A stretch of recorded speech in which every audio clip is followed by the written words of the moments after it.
Youhou! On est ravis, on est aux portes du Maroc, on plane à fond.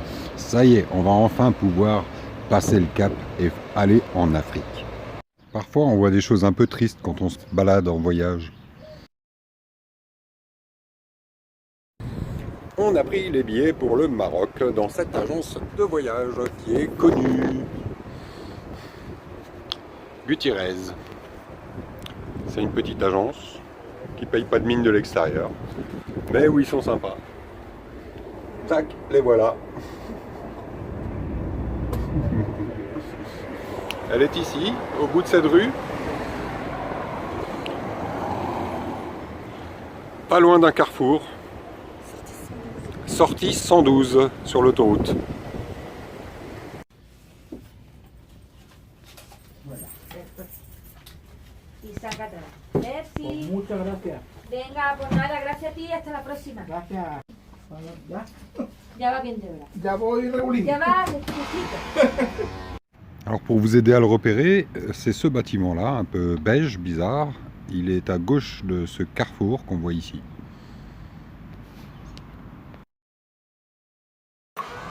Nous avons acheté les billets pour 180 € aller-retour, avec le camping-car, le chien, 2 personnes. C'est même pas comptabilisé réellement ça en fait. C'est une sorte de forfait. En plus nous a été offert une bouteille de vin et une boîte de gâteaux au chocolat, très sympa, dans un petit sac. Et on est tombé sur une équipe de 11 camping-cars belges, un club belge qui partait au Maroc. Le vendeur de tickets de bateau était super sympa, très attentionné, et il nous a suggéré, plutôt que de partir à 10 h comme on voulait le faire, de partir plus tôt, à 8 h, 7 h même, avec les Belges. Comme ça ils pouvaient nous amener au port, on était sûr de ne pas se tromper, et ils nous prenaient par la main de façon vraiment adorable. Donc on a accepté et on est parti avec eux.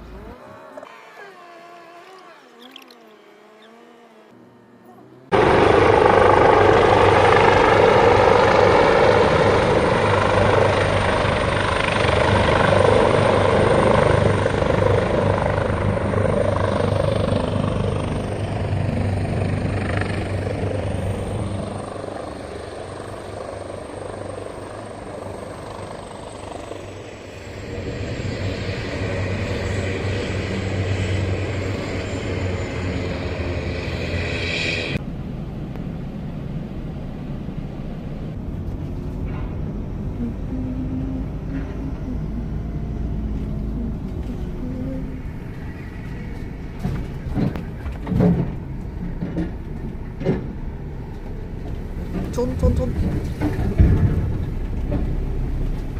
Gracias.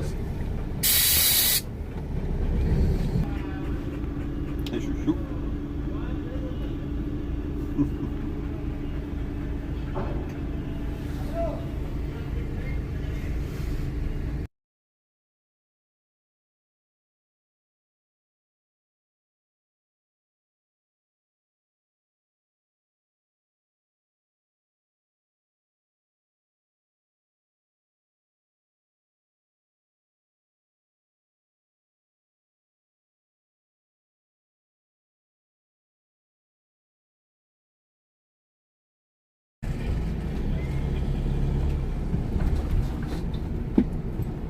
Stop. Ah, stop.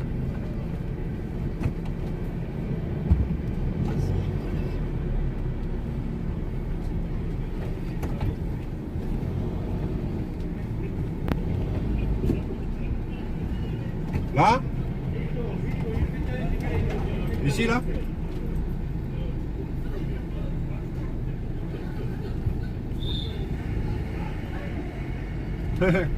Ça va?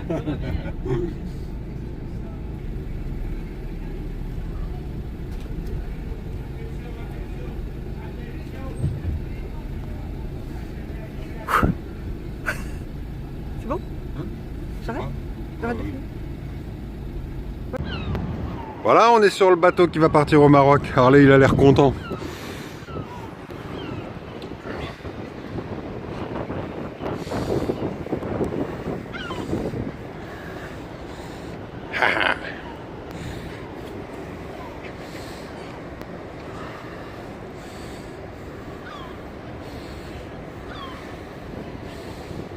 Le jour se lève doucement, c'est cool.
Je profite de ces images qui ne nécessitent pas plus de commentaires que ça pour parler un petit peu de Harley, parce qu'on a pas mal de questions par rapport aux chiens et au voyage.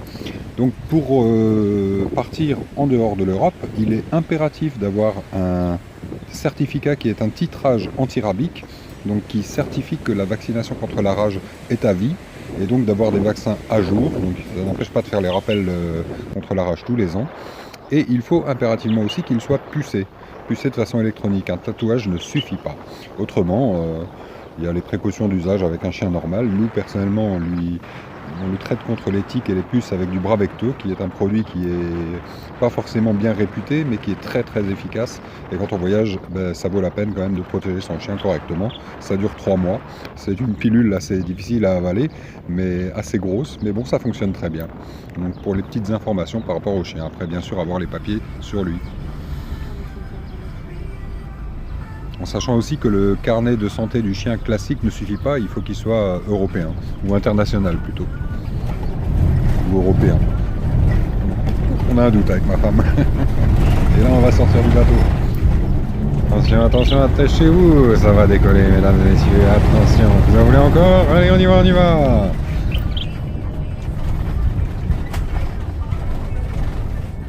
Je coupe peut-être avec le douanier.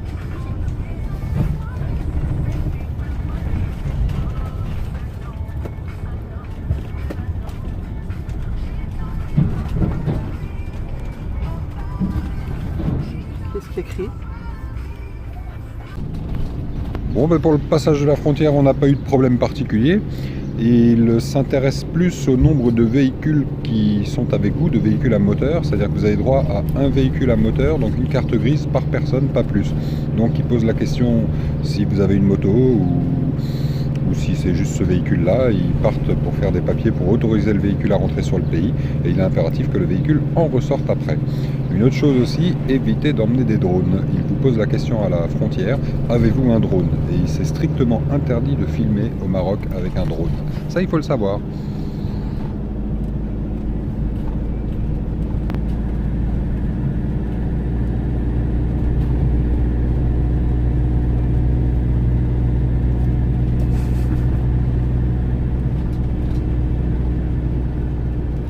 Et maintenant, on est content, on savoure notre première route au Maroc. C'est sympa. Il y a des gens qui sont un peu partout, dans la nature, en pleine nature. Il y a des gens qui surgissent, vous ne savez pas d'où. Ils marchent sur le bord des routes. Ils sont cool, ils sont souriants, c'est un super accueil. Donc pour l'instant, notre première impression, elle est vraiment bonne.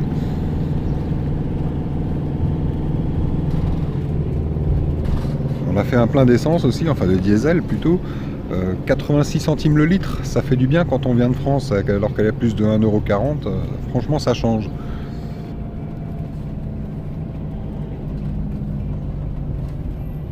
Tout ne peut pas être merveilleux non plus, hein. Au niveau réseau téléphonique, par contre, coupez votre carte européenne, parce qu'au Maroc, ça revient hyper cher d'utiliser son téléphone avec sa propre carte SIM.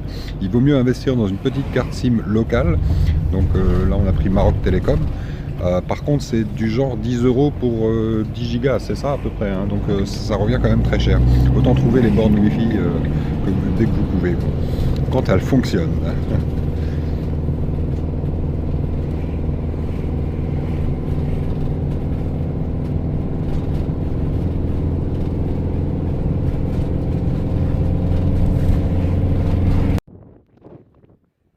Et enfin, Harley peut commencer à se dégourdir les papates. Après le bateau, bah oui, il a droit à une petite pause, hein. C'est un chien, hein. Il a besoin de faire ses choses aussi. Et autant en profiter pour filmer un petit peu autour de nous. On s'est arrêté, donc ça fait bizarre de s'arrêter dans un pays pour la première fois. Voilà, on ne sait pas trop ce qui peut se passer ou arriver. Mais ça se passe très bien, on s'inquiète souvent pour rien du tout. Et on est garé là-haut, en bord de route.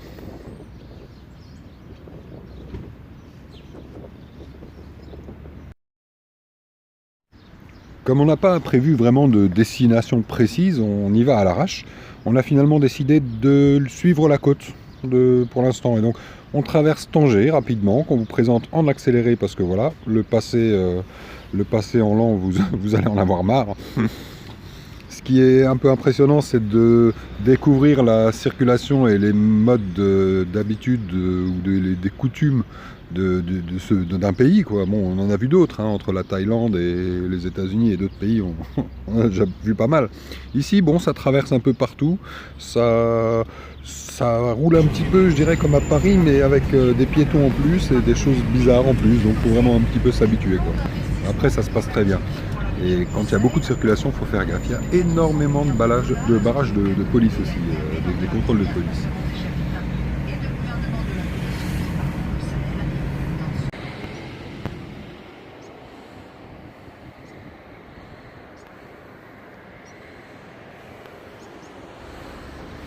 Ben voilà. Derrière cette porte, un camping. C'est pas par là qu'on est rentré, c'est de l'autre côté qu'on est rentré, mais peu importe. En fait, on a décidé de se poser dans ce camping pour la nuit, pour atterrir un peu, reprendre nos esprits et se reposer de toutes ces émotions. Et puis, pas planifier, mais souffler un peu, et puis s'imprégner de la vie au Maroc. Voici le camping. Il est pas si mal que ça. Il coûte 70 dirhams la nuit pour 2 personnes avec un camping-car comme on en a un, de 7,50 m. Et il y a des douches, de l'eau, des toilettes. Bon, ça, on n'en a pas besoin puisqu'on a tout sur nous. Il y a des poules, c'est bien. Harley, il est content. Et puis, on va passer la nuit là, on va souffler un petit peu. Et les petites poules qui sont là. Beaucoup de Hollandais dans ce camping. On a repéré 1 ou 2 Français, au fond. Et Harley, qui est là. Et voilà, c'est fini pour aujourd'hui, pour cette vidéo. J'espère qu'elle vous aura pas trop lassé. À bientôt.